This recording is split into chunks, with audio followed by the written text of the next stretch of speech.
Welcome into A Toast of Film. I'm your host, Evo, and guys, we are trying to get back on track. I got a bunch of cool little snackable episodes coming out this week, and Trey and myself are going head to head later this week in a draft. Make sure to be on the lookout for that one. Should be dropping Tuesday, Wednesday. So, on today's episode, I will be reviewing the Black Phone 2 new release, and we are toasting with Rotting Earth. Pretty cool can. This is a double dry hopped double India Pale Ale, and let me tell y'all, this thing brings the hops. But we'll say incredible can. Y'all know me. I'm not the biggest, all the hops. Not for your boy. But it's fine. It's drinkable, as the kids would say. Not that kids are drinking. Be responsible. But the Black Phone 2. This is from director Scott Derrickson. You may know him from Hellraiser Inferno. Maybe Exorcism of Emily Rose. Maybe you're not into horror. Maybe you know him from Doctor Strange. Whatever the case, we are here to talk about the sequel to the Black Phone, the Black Phone 2. We at the pod, we love Scott Derrickson. I mean, director of Day of the Earth Stood Still, Sinister, The Gorge that just hit. And this is written by, somebody I'm a big fan of, C. Robert Cargill. He was Carlisle on Spill.com. He was the writer of Sinister 1 and 2, Black Phone 1 and 2, Doctor Strange. Love him.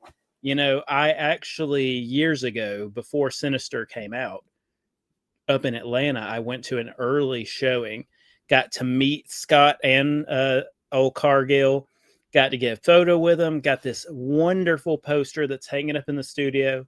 I'm looking at it right now. Hopefully in editing, I'm posting stuff on the screen, but big fans.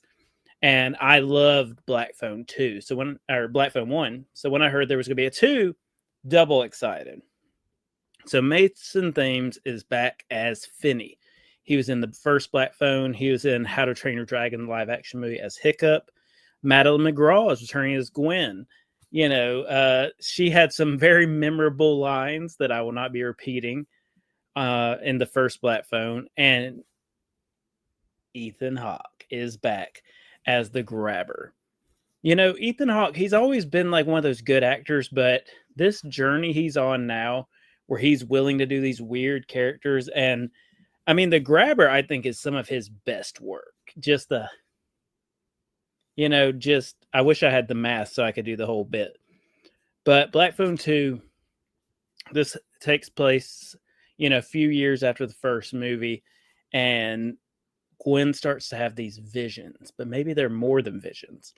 And you can't talk about this movie without talking about Nightmare on Elm Street, because it's very Nightmare on Elm Street-esque, where these dreams are affecting the real world, where the Grabber is able to get you in your dreams.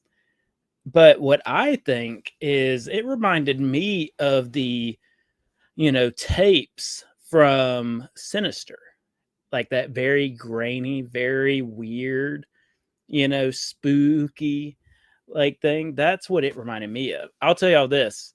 One of the biggest jump scares I've ever experienced in my life is the lawnmower scene in Sinister. For those who know, like that sound where it's just quiet and then like, oh, yeah, it's horrible, horrible.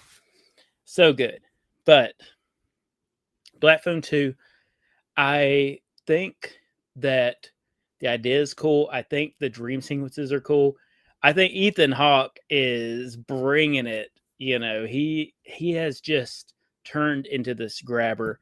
I think both the kids are good. They're older now. I will say neither of them are as good as Madeline McGraw was in that first movie. She was exceptional in that first movie, but they're both great in this still.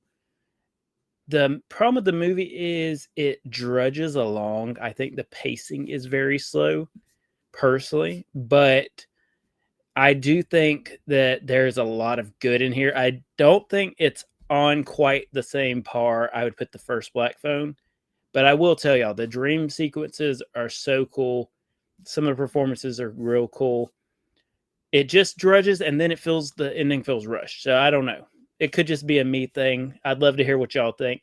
But for me, Black Phone 2, I would give a 3.6 out of 5 cheers. I think it's good. I just wish it could be a little better. But that's all we got for this. I hope y'all enjoy. Please let me know what you think about the Black Phone 2 or anything else, especially what's your favorite Scott Derrickson movie. Let me tell you the best ways you can tell us, because there's so many ways. You can check us out on Instagram and TikTok, A Toast to Film, all one word.